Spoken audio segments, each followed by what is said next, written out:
For his whole life, he was a spoiled rich kid, born with a silver spoon in his mouth and given everything he ever wanted, with more money than he knows what to do with. He was everything that Bruce Wayne pretends to be, only 1,000 times worse. Come on, I don't belong up here, fighting monsters and aliens and supervillains. I just helped the little guy. In a big club like this, you tend to forget all about him. So gee whiz, I'm flattered to be asked and all, but no thanks.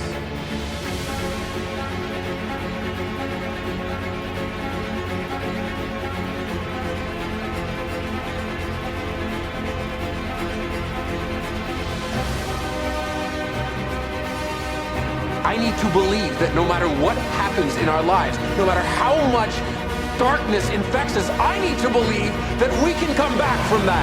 You've changed a lot, sweetie. We both have. I'm just not sure I have for the better. I'm sure. You can be better. Because you can inspire people. Your name is outside him and you are Warith Al Ghul. My name is Oliver Queen. You lost your city! And now, you know what you have to do to get it back. Leo Mueller, you have failed this city.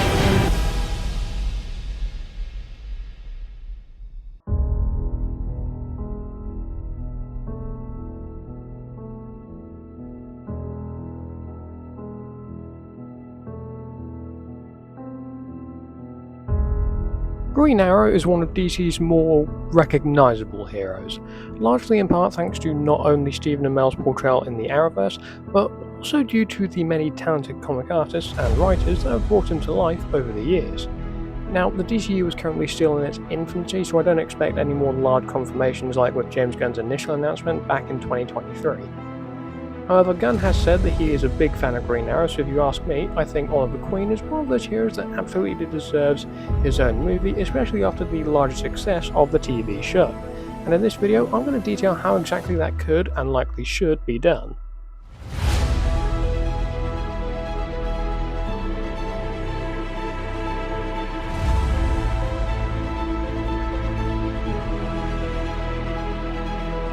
Now, I know what a lot of you must be asking, was there ever another attempt at trying to make a Green Arrow movie?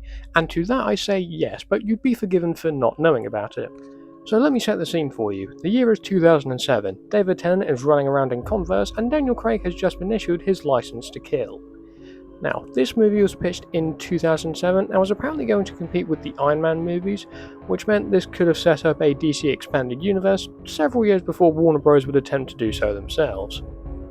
Now, this Green Arrow project was written by David S. Goyer, known for his work on the Dark Knight trilogy with Christopher Nolan, which by all means does sound very promising. Anyway, the movie would have seen a already established Green Arrow being framed for a murder he didn't commit and then getting sent to prison, where he meets villains including the Pied Piper, Lex Luthor, the Riddler, and for some reason the Joker. Jesus, that guy's everywhere. Swiftly moving on, there are other drafts of the script where Oliver gets framed by Merlin, aka the Dark Archer, and this movie would have also featured Amanda Waller, though 8-ish years before she would assemble the Suicide Squad. Now, the reasoning for this movie being scrapped was because Warner Bros. Thought the script was too much of a risk, what with all the villains, that and they didn't think Green Arrow had that big of a fanbase at the time to warrant his own film. However, elements of the movie, namely Oliver teaming up with villains, can be found in Season 7 of Arrow, where Oliver went to prison after his identity as Green Arrow was revealed to the entire world. My name is Oliver Queen. After 5 years in hell, I returned home with only one goal, to save my city.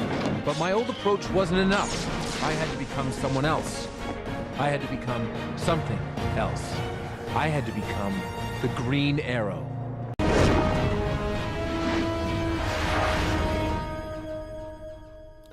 Okay, now I'm going to get into a few places where the show didn't quite hit the mark. One of the larger and more well-known issues with Arrow is its tone. Now, contrary to what the show tells us, Green Arrow is not just Batman with a bow and arrow.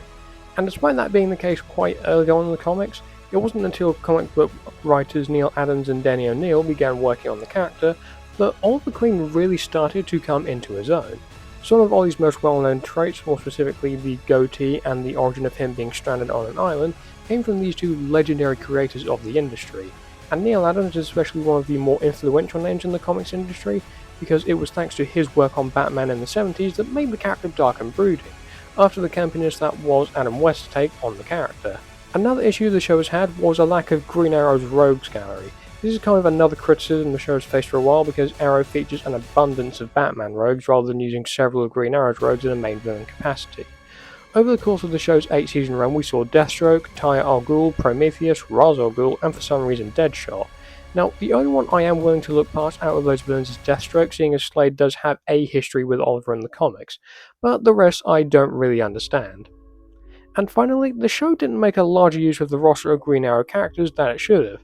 The ones we did get include Roy Harper, Emiko Queen, Laurel Lance, Shadow, and Connor Hawke, whilst characters like John Diggle, Sarah Lance, Thea Queen, and Felicity Smoke are all original characters for the show, though Diggle was introduced into the comics later on, and that's largely thanks to the influence that the TV show had.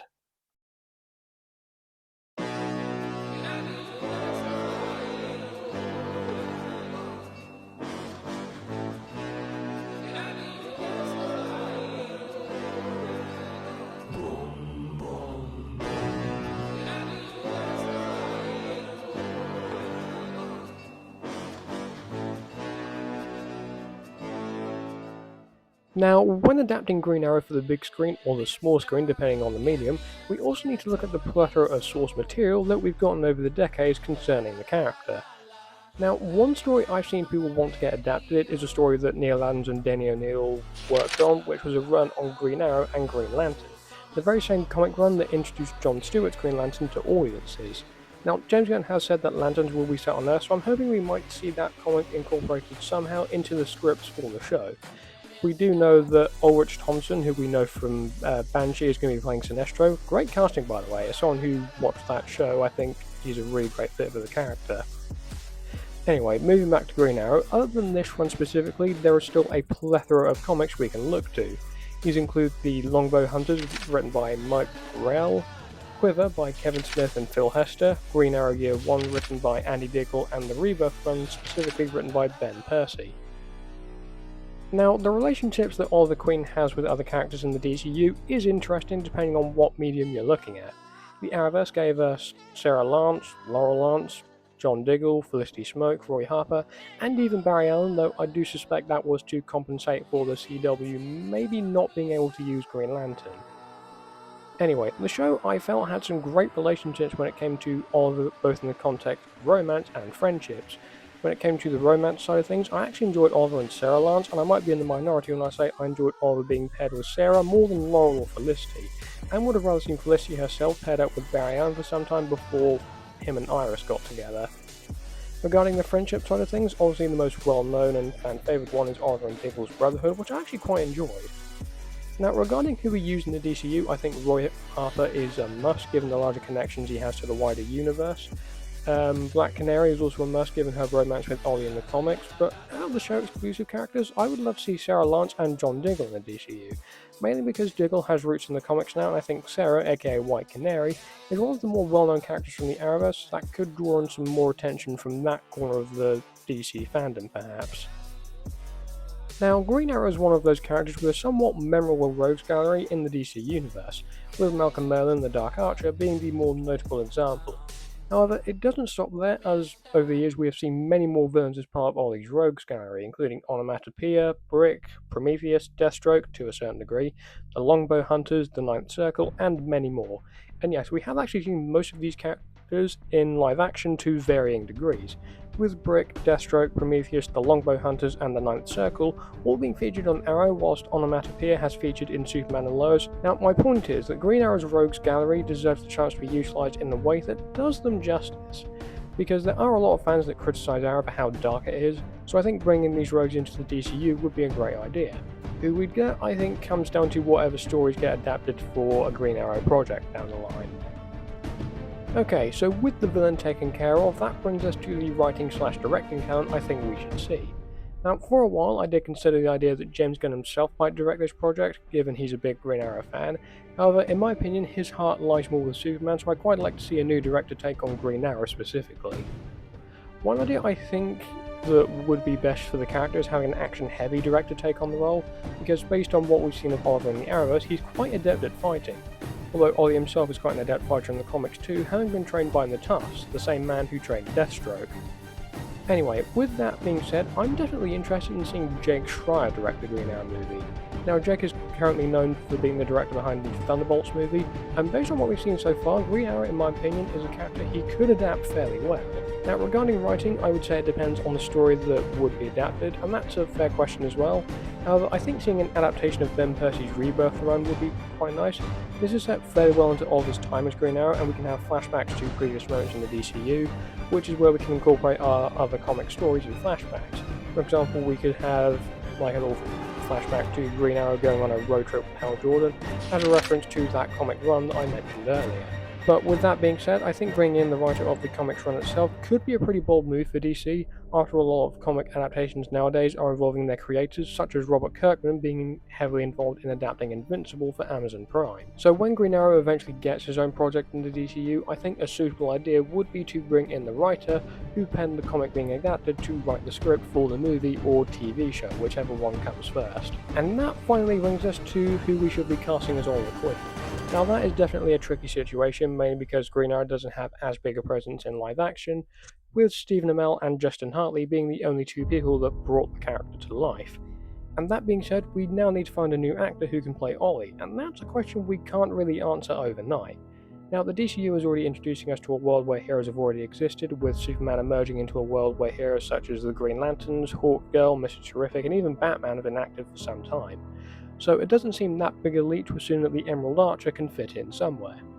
So when casting the actor, the brief for Green Arrow in my mind should be a modern type Robin Hood of the 21st century that fits the personality and the look in his 30s.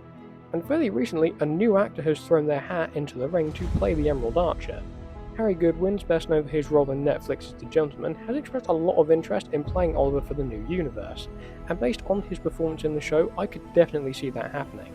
Now, not only does Harry have the look for Oliver, but he also has the acting chops to pull it off, and the Instagram post he put out definitely seems to imply he's a fan of the character. However, this is where I'm going to turn the discussion over to the audience, you guys. What would you do with Green Arrow in the DC universe? What characters would you use, and more importantly, what villain or villains would you indeed use? Be sure to let me know down in the comments below, but in the meantime, be sure to like and subscribe. I've got some more exciting stuff coming this year, so stay tuned for that. Thank you all for watching, and I will see you all soon.